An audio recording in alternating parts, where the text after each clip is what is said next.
ಶ್ರೀ ಗುರುಭ್ಯೋ ನಮಃ. ಶ್ರೀಮತಿ ರಾಮಾನುಜಾಚಾರ್ಯಾಯ ನಮಃ. ಇದು ವಿಶೇಷವಾದಂಥ ಸಂಚಿಕೆ ನೋಡಿ. ಈ ವಿಶೇಷವಾದಂಥ ಸಂಚಿಕೆಯಲ್ಲಿ ನಾನು ಹೇಳುವಂಥದ್ದು, ಈ ವರ್ಷ 2 ಗ್ರಹಣಗಳು ಬರುತ್ತೆ ನಮಗೆ. ಎರಡೂ ಸಹ ಚಂದ್ರಗ್ರಹಣವೇ ಬರುತ್ತೆ ಹೊರತು ಸೂರ್ಯಗ್ರಹಣ ಯಾವುದು ನಮಗೆ ಬರೋದಿಲ್ಲ. ಚಂದ್ರಗ್ರಹಣ ಮಹಾಲಯ ಅಮಾವಾಸ್ಯದ ಆರಂಭದ ದಿನವೇ ಬರುತ್ತೆ ನಮಗೆ. 7ನೇ ತಾರೀಕು ಸಂಪೂರ್ಣವಾಗಿ ಭಾರತ ದೇಶದಾದ್ಯಂತ ಚಂದ್ರಗ್ರಹಣದ ಗೋಚಾರವಾಗೋದ್ರಿಂದ ಗ್ರಹಣದ ದೋಷ ನಮಗೆ ಈ ಸಲ ಇರುತ್ತೆ.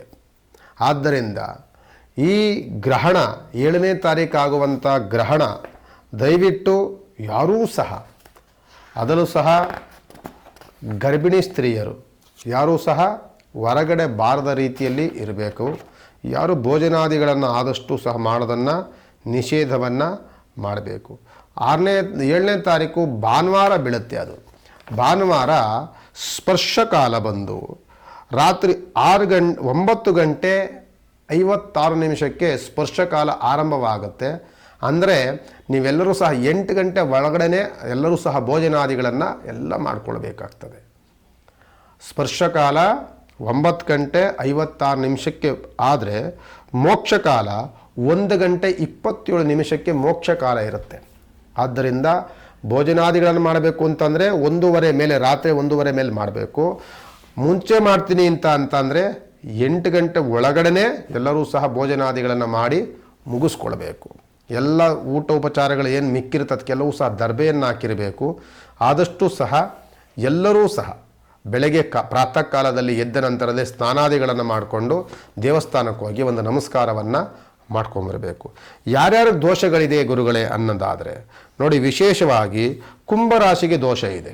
ಮೊದಲು ಹಿಡಿಯುವಂಥದ್ದು ಕುಂಭರಾಶಿವರೆಗೆ, ಕುಂಭರಾಶಿ ಮತ್ತು ಮೀನರಾಶಿವರೆಗೆ ಇರುತ್ತೆ.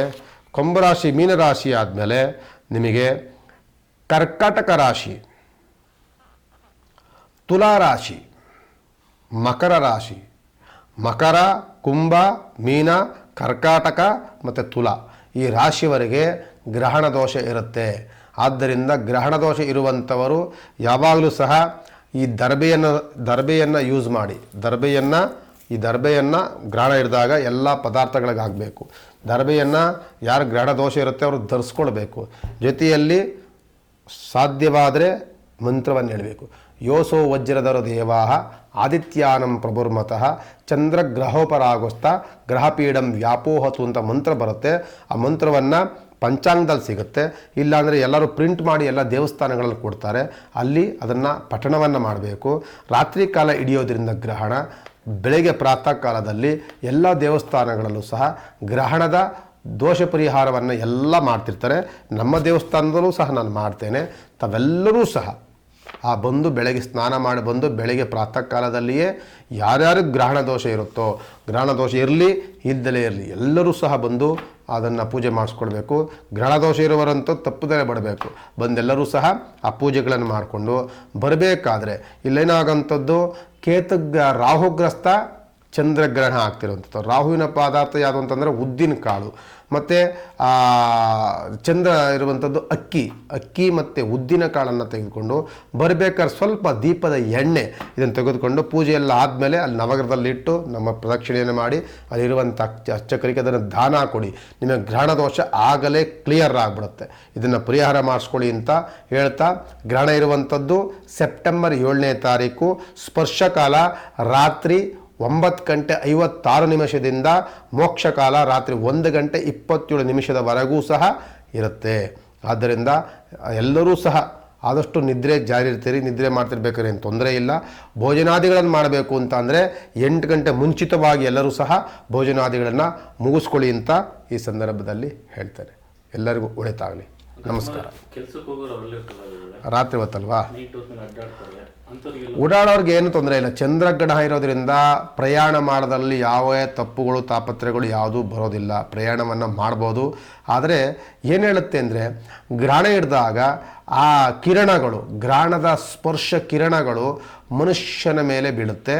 ಆಗ ಭೋಜನಾದಿಗಳು ಏನಾದರೂ ಆಹಾರವನ್ನು ಇಟ್ಟಿದ್ರಾಗ ಆಹಾರವನ್ನು ಸ್ಪರ್ಶವಾದಾಗ ಅದನ್ನು ತಿಂದರೆ ಅದು ವಿಷಪೂರಿತವಾಗುತ್ತೆ ಅಂತ ಶಾಸ್ತ್ರ ಹೇಳುತ್ತೆ. ಅದಕ್ಕೋಸ್ಕರವಾಗಿ ಭೋಜನಾದಿಗಳನ್ನು ಮಾಡಬೇಕಾದ್ರೆ ಗ್ರಹಣದ ಸ್ಪರ್ಶ ಕಿರಣಗಳು, ಚಂದ್ರನ ಕಿರಣಗಳು, ಸೂರ್ಯನ ಕಿರಣಗಳು ನೇರ ಭೂಮಿ ಮೇಲೆ ಬೀಳುತ್ತೆ. ಅದು ಆಹಾರದ ಮೇಲೆ ಬಿದ್ದಾಗ ದುಷ್ಪರಿಣಾಮವನ್ನು ಬೀರುತ್ತೆ. ಅದನ್ನು ತಗೊಳ್ಬಾರ್ದು. ಅದು ಆಹಾರ ವಿಷಪೂರಿತವಾಗುತ್ತೆ ಅನ್ನೋಕ್ಕೋಸ್ಕರವಾಗಿಯೇ ಎಲ್ಲರೂ ಸಹ ಅದು ಹೇಳುವಂಥದ್ದು ಭೋಜನಾದಿಗಳನ್ನು ಮಾಡಬೇಡಿ ಅಂತ. ಆದಷ್ಟು ಪ್ರಯಾಣವನ್ನು ಮಾಡೋದನ್ನು ಕಡಿಮೆ ಮಾಡಿಕೊಳ್ಬೇಕು. ಮಾಡಲೇಬೇಕು, ಅನಿವಾರ್ಯ ಇಲ್ಲ ಅಂತ ಅಂದಾಗ ಅಂಥ ಸಮಸ್ಯೆಗಳೇನೇ ಆಗೋದಿಲ್ಲ. ಮಾಡಿ ಪ್ರಯಾಣವನ್ನು ಮಾಡ್ಬೋದು. ಮಾಡಿ ಆದಷ್ಟು ಅಲ್ಪದಲ್ಲಿ ಪ್ರಯಾಣಗಳಿದ್ದರೆ ತೊಂದರೆ, ದೂರ ಪ್ರಯಾಣಗಳನ್ನು ಮಾಡೋಕ್ಕೆ ಹೋಗಬೇಡಿ ಅಂತ ಹೇಳ್ಬೋದು. ಈ ಸಂದರ್ಭದಲ್ಲಿ ಆದಷ್ಟು ಸಹ ನವಗ್ರಹ ಉಪಾಸನೆಗಳನ್ನು ಮಾಡಿ ಆ ಚಂದ್ರಕ್ಕೆ ಸಂಬಂಧಪಟ್ಟ ಗ್ರಹಣ ಸಂಬಂಧಪಟ್ಟಂಥ ಮಂತ್ರಗಳನ್ನು ಆಗಲೇ ಹೇಳ್ಕೊಳ್ಳಿ ಅಂತ ಈ ಸಂದರ್ಭದಲ್ಲಿ ಹೇಳ್ಬೋದು.